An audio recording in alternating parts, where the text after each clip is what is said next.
Iy'nkinga esibhekene nazo ukuboshwa kwey'moto, ama-permit zibengenayo.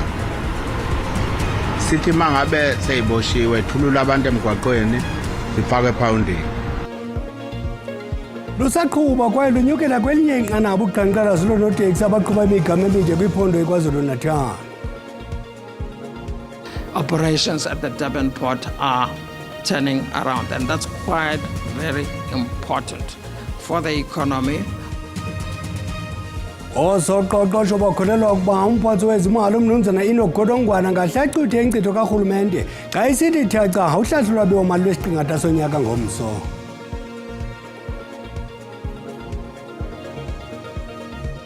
Ikapteni yabafana bafana kwangunozili weMamelodi Sundowns uRowan Williams iphuma kwindawo yethoba kuluhlu lombolo zihlanjiwe abonozili kwihlabathi kwiwonga iYashin Trophy kumsitho wembasa zeBallon d'Or eParis eFrance phezolo.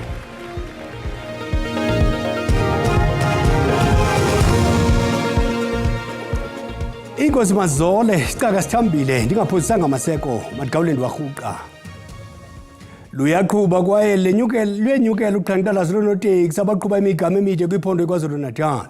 Zivalwe zonke indlela ezixakekileyo ukuqala ngale ntsasa ukushiya abakhweli bedinga. Intatheli yethu uMlondi Rhadebe ilandele eli nqaku.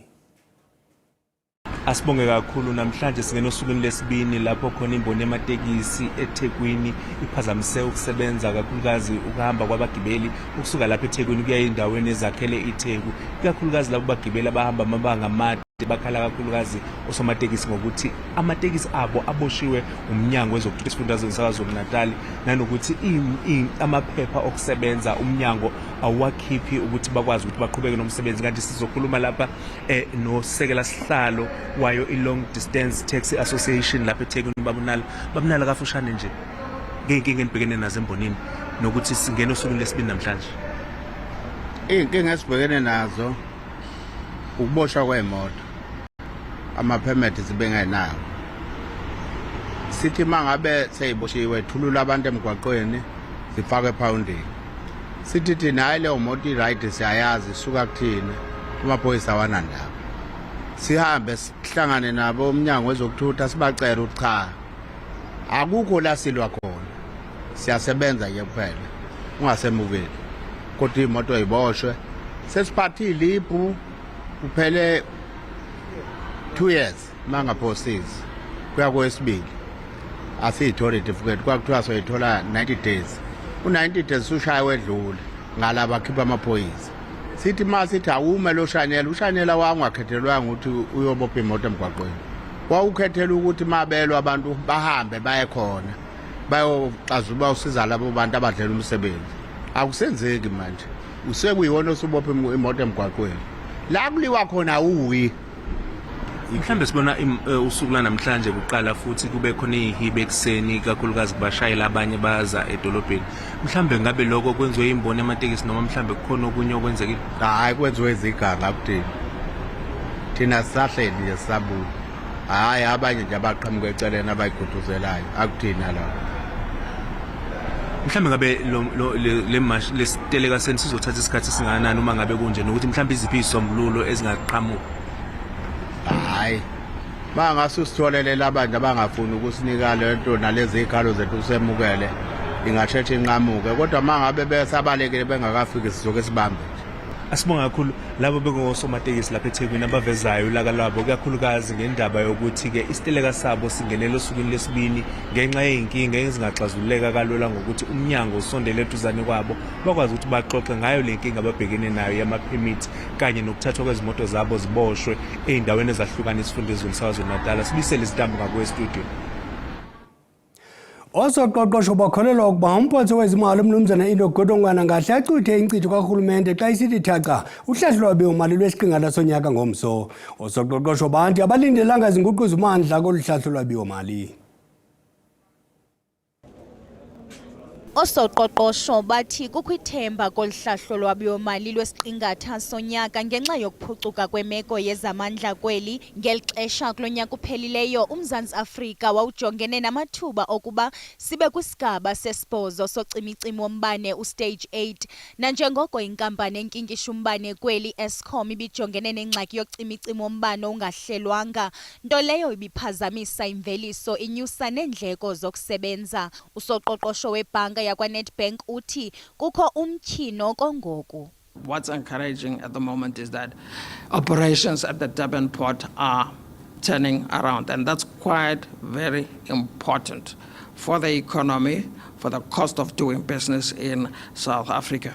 Lo soqoqosho uthi kulindeleke ukuba yenyuke irhafu yemivuzo ngo-14.2%, ingakumbi ngoku abemi beli bexhamla kwiingxowa-mali zomhlala-phantsi ezimbini, i-two-pot system ngabula makhumsha. And we're looking at withdrawals for this year totaling about 40 billion. I know that's a bit conservative, like it's very difficult to tell what the figure is going to be. We're heading for the festive season. People want to spend whatever. But we believe that, that 21.4 within basically 1 month was just the surge. Ukusekwa korhulumente kazwelonke wobumbano kunyuse intembeko yabatyali-zimali kweli lizwe, kwadala uzinzo nakwezopolitiko. Nangona kunjalo kusekho inkxalabo malunga nefatyi ehlawula imivuzo yabasebenzi kwicandelo likarhulumente. In the February budget for the next 3 years, National Treasury worked on the public sector wage bill increasing by an average of 3.2% over the next 3 years. Which, quite honestly, would be unrealistic unless employee numbers are reduced. Kungoku nje amehlo athe ntsho kolu hlahlo lwabiwo-mali lwesiqingatha sonyaka luza kuthiwa thaca ngumphathiswa wezimali uMnumzana Enoch Godongwana ngomso. Yenzi ibambe inkomfa nonondaba eluthuli house eGauteng apho ibinika ingxelo yeziphumo zentlanganiso yesigaba esiphezulu ethathe iintsuku ezine eBoksburg. Usosi jikelele uMnumzana Fikile Mbalula ukhankanya ukusilela kwenkokheli nokushokoxeka kwentembeko yoluntu ekuvoteleni i-ANC esithi eli qela liza kuzijula ijaka ekuvuseleleni isidima salo nesoluntu.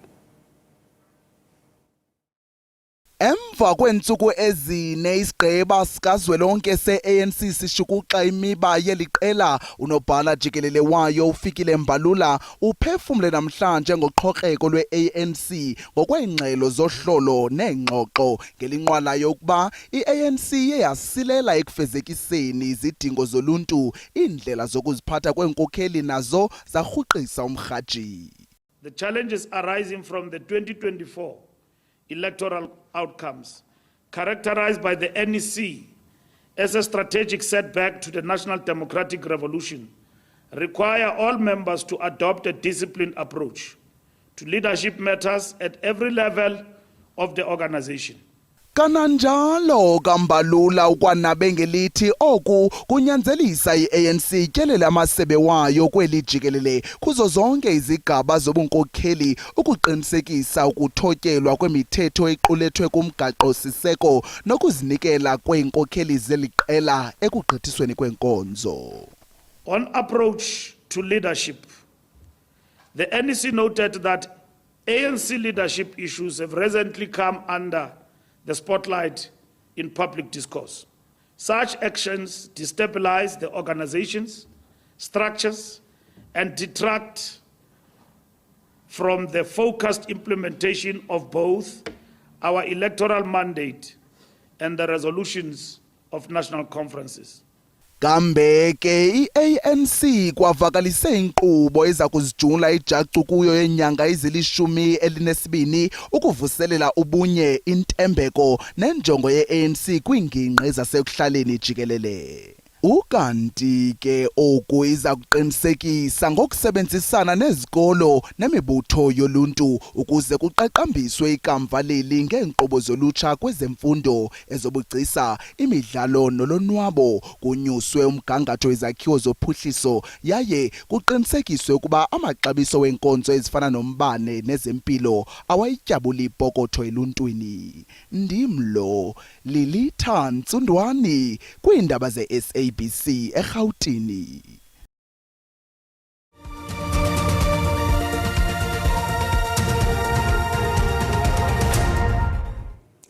Sinamkele kwakhona xa sihlabela mgama ikomiti yokuziphatha kwamagosa enkundla iphakamise ukuba kubekho uphando oluthe xaxe ngesikhalazo sikagqirha John Mhlophe ngakulo wayeyintloko yejaji kweli nodla umhlala-phantsi ujaji uMrhweng. Ukukudizwe sesigqibo i-SABC yasibonileyo somhla wama-22 kule nyanga. Ngumvuka wesikhalazo esenziwa ngugqirha Mhlophe seyijaji ngo-2020 esithi ujaji Mrhweng waziphatha gwenxa nangokungekho mthethweni ngethuba wayichophele isikhalazo sakhe yena Mhlophe ngakulo wayingusekela mongameli wejaji eNtshona Koloni ujaji Patricia Goliath.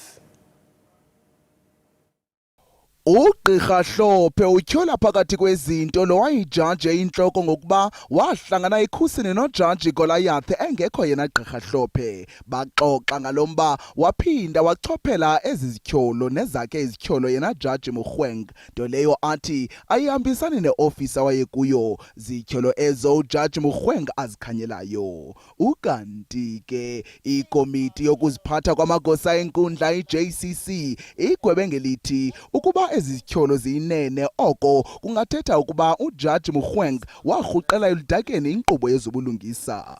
Le komiti itsho iphakamisa ukuba ikomishoni yeenkonzo zobulungisa iziphande ezizityholo zikagqirha Mhlophe ze ingxelo inikwe igqiza eliza kuwuchophela lo mba. Izihlobo nezalamane zamaxhoba entlekele yaselive Esidimeni atyhola igunya abantu lezotshutshiso ngorhuqa inyawo emva kweziphumo zophando olwalikhokhela ngowayisakubalisekela jaji eyintloko ujaji Dikgang Moseneng. Namhlanje ntsapho zibambe umngcelele kwiofisi ye-NPA zifaka uxwebhu lwezikhalazo ePitoli. Intatheli ye-SABC uKelvin Dludla ungamehlo nendlebe zethu apho. Sila komkhulu ePitoli la eChesikwe njengoba ke kunamalungu noma ke iqeqebane eliphetheke incwadi lizoyihambisa la ku-NPA bakhala ke ngokuthi ke i-NPA ihudula ke inyawo ngodaba noma ngesigameko esenzeka ke Esidimeni. Ngizokwethula ke omunye weyisulu ke la uChristina Nxumalo ozosichazela kabanzi ukuthi yini le ebalethe la emahhovisi e-NPA. Sasikubingelele sikwamukele endabeni zosuku namhlanje. Sicela nje usichazele ukuthi namhlanje niqoqene nize la ema-office e-NPA nizokwenzani? Size la uhlangana ne-NPA. The reason why we are here is because we feel that utisfike kulo 8 years, after 8 years and having the inquest, we are hoping uti NPA aizokhutlinyawo another 8 years. So because of the court ruling ephume 10 July, it's 3 months actually officially in October. And noting that October is Mental Health Month, we think it's important that this story resurfaces again and that we call on the NPA not to drag their feet. Kuniphatha kanjani nina ukuthi sekuphele iminyaka ecela kwe-10 kodwa kungenawo umnyakazo obonakalayo uma ngabe kubhekwa imisebenzi okumele wenziwe i-NPA? It's hurtful, it's painful because abanye sebashonile bebe sibehamba nabo. So it tells us uthi justice for our victims is not there for, So Tina, we don't want another 8 years or another 10 years uthi indlule singakaboni ukuthi kwenzakalani. Sibonga kakhulu ngesikhathi sakho. Lo mbukeli ke wendaba ze-SABC uChristine Nxumalo ke ongomunye ke walabo ke abalethe uhlulwe ikhalo zabo la emahhovisi e-NPA. Ukhala ngokuthi ke i-NPA ingathi ihudula inyawo kulolu daba ngoba ke sekuyiminyaka ecela 10 kwenzeka lesigameko. Igama lami nguCalvin wakwaDludla endabeni ze-SABC ngibika ngekomkhulu ePitoli. Umasipala wasePulukwane eLimpopo ulahlekelwe i-200 million rand ehlawulwa abasebenzi abangekhoyo nenhlawulo ezibaxekileyo zokusebenza ngaphezu kwexesha. Ukukudizwe kwingxelo yenkampani yamagqwetha iBowmans Gifflian ngokugunyaziswa ngumasipala. Lo masipala uqala inkqubo yoviwo loluleko yamagosa achaphazelekayo kwaye wavulela amatyala olwaphulomthetho. Uphando oluqingqithe iminyaka emibini ludize kuba umasipala wasePhulukwane unabasebenzi abayi-44 abankcukacha zabo izezomgunyathi kwanezazisi ezingenakuqinisekiswa. Le ngxelo ikwantama kuba abanye babasebenzi abasigxina babambe inhlaningi yezikhundla kulo masipala. Igxeka ububhutyu nobutitisholo kulawulo. Umasipala sele endulule inkqubo yokuhlola noqinisekisa abasebenzi. We cannot directly say ghost employees. It's just issues of limitations of data or inaccuracies. So when the investigations were conducted, the employees were not found or they did not avail themselves to verify their details. Lo masipala kwabala ilahleko ye-128 million rand yenhlawulo yamabango amaxesha ongezelekileyo. Oku kubandakanya abasebenzi abayi-300 bambi bafakela amabango kodwa bekwikhefu. The office of the municipal manager is busy implementing such measures as directed by the special council meeting. Amaqela aphikisayo kwibhunga lomasipala anyanzelisa athawuziswe ngomthetho amagosa ankone bubusela. For this Bowman's report, we want real actionable steps.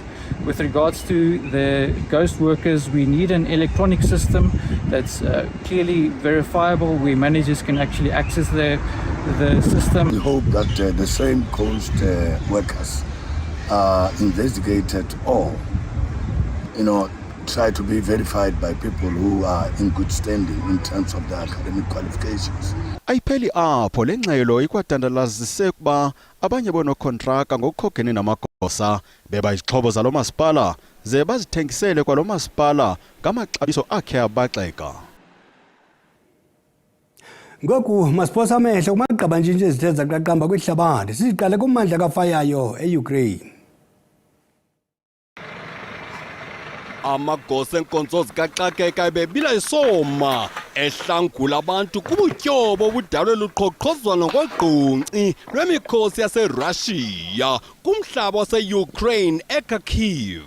Ngabantu abane abawelele kulesemkhulu bengayolelanga oluhlaselo lulandela ukudlakazwa kweOsnovianski. Kwaqu kumsinandozelo wemfazwe yakwaSirayeli. Eli lizwe lipasise umthetho wokubhangisa iarhente yembacu yomhlaba uhlangene. Kutyholwa amagosa athile ngokulala ngengubenye neHamas. Ho bantwana. Alifikanga ligalelekile ixesha lokuqaphela iziporho nezithunzela eMelika. Bambi baza kuvatha ngesomboniso bhanyabhanya kaqongqothwane oyikisayo iBeetlejuice. Beetlejuice, Deadpool, Wolverine, horror related, you got Art the Clown. Terrifier 3 came out this month, and Terrifier 2 was actually filmed here at the store. Xa siqwela ingqokoqo, inkampani ezinze eGuangzhou kwiphondo iGuangdong kumazantsi eChina yakha imoto ezibhabha emoyeni. Uthi sakuqukumbela ukwakha ezimoto siza kugxila ekwehliseni amaxabiso ukuze zifikeleleke kwaye sifuna ukonga ixesha lokuziqhelanisa nayo de ikwazi nokuzilawula. iGuangzhou iphala phambili kubuxhakaxhaka bale mihla eChina. Qongqololo. Kanti ke ngoku njengesikhalo ngelixesha sinayo intatheli yezobuchwepheshe usandile hlanganisa kumngcambazisa ngezamaqonga onxibelelwano. Mqadi masikwamkele khawutsho yeyiphi imifanekiso etrendayo? Bhele i-social media yindawo apho abantu bathi baye khona bayoqhayisa ngeempumelelo zabo. Umuntu xa efumene umsebenzi nezinye izinto ezibavuyisayo abantu. Kodwa social media ikwayiyo nendawo apho abantu bafika khona baphokoze inhliziyo zabo xa izinto zingabahambele kakuhle. Namhlanje sibone i-headline Bhele ethi A Mother's Cry for Justice ngumama kaSenzo Meyiwa lona apho wachaza khona ngenhlungu aphansi kwayo ngokusweleka komntana wakhe uSenzo. Uzawukhumbula ukuthi it's been 10 years eswelekile uSenzo Meyiwa kodwa ityala lakhe lesesenkundleni. Uthi ke umama wakhe enye yezinto emhlungisayo kukuba utata kaSenzo naye wanjiswa zizinto ezinjalo. Ude uthetha nomama kaKelly Khumalo kule video lena esitsho esithi mama ndiyacela uze ngaphambili uzochaza ukuthi kwenzeke ntoni. Abantu ke bagcwala emsaneni bayavelana noSenzo Meyiwa besithi ke Justice for Senzo Meyiwa. Okwesibini ke sizawukhumbula ukuthi abantu abangamadoda ke banezinto abangakhoni ukuthetha ngazo phela eziquka i-mental health nendaba yokuthi ke abantu abangamadoda bathethi xa bebethwa ngabantu abangomama ezindlini. Ivuselelwe umnyele ke lento into kaTrevor Noah apho ebonakala kwenye podcaster overseas ethetha ngohamba kwakhe ku-Daily Show echaza ukuthi wamkela ntoni ku-Daily Show besengayazi ke ukuthi enye yezinto abantu bamakahambe kukuba wayefumana i-death threats. Okugqibela ke phela sawukhumbula ukuthi lento yale divorce kaKolis abantu ke into abangakhange bayithande bothuse kakhulu kodwa into ehlekisayo kokubana ke bathi ke abantu abangosisi into abavuyisayo kukuba umama wakwaKolis uzawufumana ii-millions ezininzi kakhulu. Bakhona bathi ke banqwenelwe kokuba ingaske athandane no former Miss Universe. Iindaba zininzi phele igama nguSandile Hlangani, Twitter, Facebook, Instagram ndikhona na kuSandile Hlangani podcast. So chilo mkade bazabujonga. Inkosi kakhulu. Kwezemidlalo ikapteni yabafana kwangunozinto eMamelodi Sundowns uRowan Williams iphume kwindawo yethoba kuluhlu lompondo zihlanjiwe bonozini kwihlabathi kwiwonga yeShin Trophy kumsitho wembasa zeBallon d'Or eParis eFrance phezolo. Umpondo zihlanjiwe uphumelele indebe yehlabathi uEmiliano Martinez wase-Argentina uyigcinile lembasa logama uRodri waseSpain efumene imbasa yeBallon d'Or njengoyena mdlali utshatsheleyo kwihlabathi. Kwabasetyhini lembasa ithathwe nguAtana Bonmatí waseBarcelona okwesibini.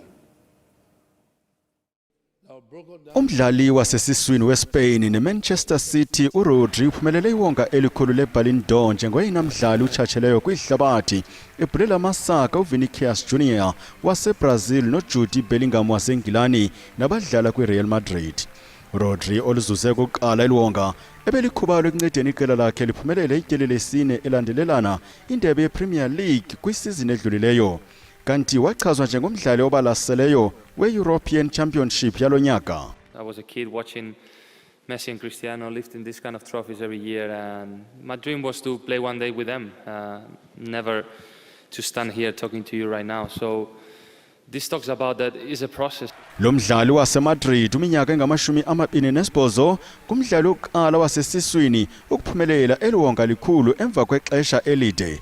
Kodwa iReal Madrid ikwayile lo msitho kuba uVinicius ebengalizuzanga eliwonga. I cannot be on others' mind, you know. They have their decisions. They didn't want to be here for the reasons. I accepted. I just focus on my club, on my teammates, the people who are here, and the people that's happy to congratulate me, and that's it. I cannot say much about that. Bekungekho namnye weReal Madrid ngethuba eliqela liphumelela imbasa yonyaka kumadoda. Umqeqeshi walo uchazwe njengomqeqeshi wonyaka. Hlangabezana xa bethu beziphaka ngolwimi lwesiswati ngecala emva kwesihlanu ukanti siyabuya nathi ngentsimbi yesixhenxe kamnandi.